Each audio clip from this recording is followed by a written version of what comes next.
Hello everybody, welcome to episode number 5, and in this episode I'm going to make the back for the guitar. So what I'm going to have for the guitar is this cherry birch. This is a nice, lovely looking wood, and I'm going to put a piece of curly maple in between that. Obviously not that thick, I'll have to mill this down.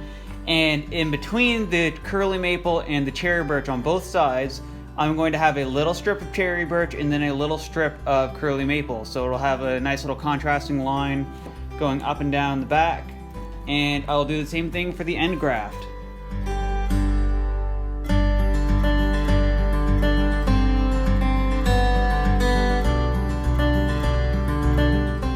Alright, so here we have it.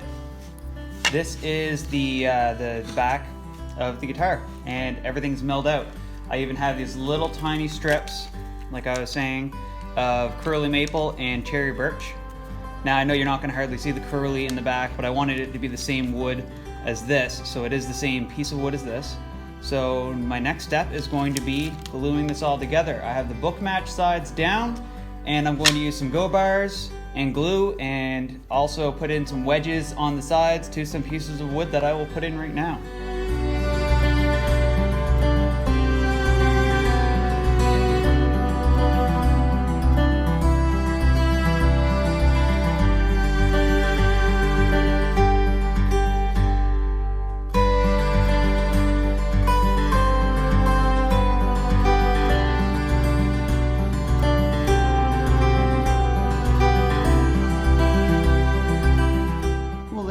It.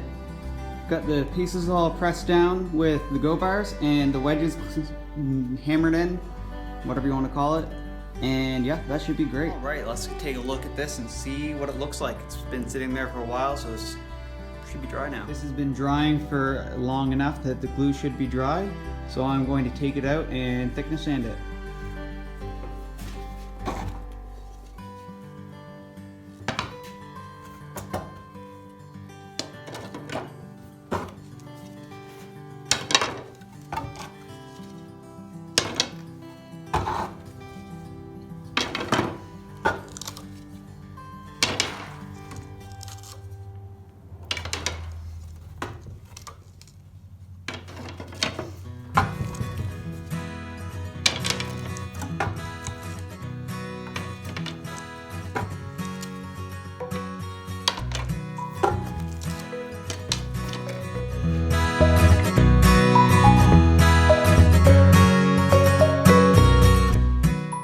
Back, I just thickness sanded it, and one thing that you can do if you have a joint like this and you want to make sure that it's going to be perfectly stable and that it's going to be glued well, is you can actually take some, and you can run a bead of super glue down on both sides, let that dry naturally.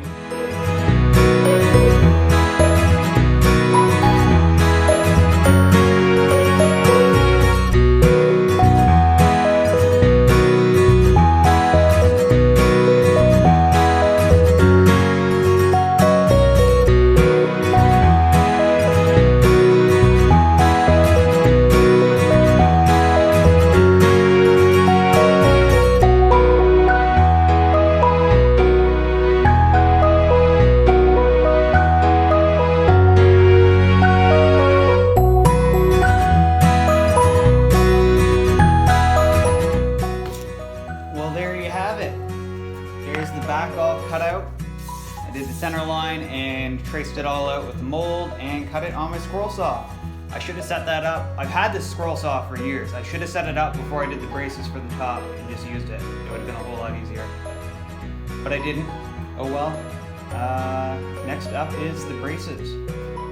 Well, I decided against using a 26-foot radius dish because I don't want to go through the work of making one, and I like the 28-foot just fine. I have this here. This is actually offcut of the back. This is going to be my strip that goes down the middle for a brace to hold the whole thing together so that these don't separate. So these have been flattened on one side and glued all together, so it'll be a nice even piece the whole way across. The grain goes this way, and that's what keeps it strong.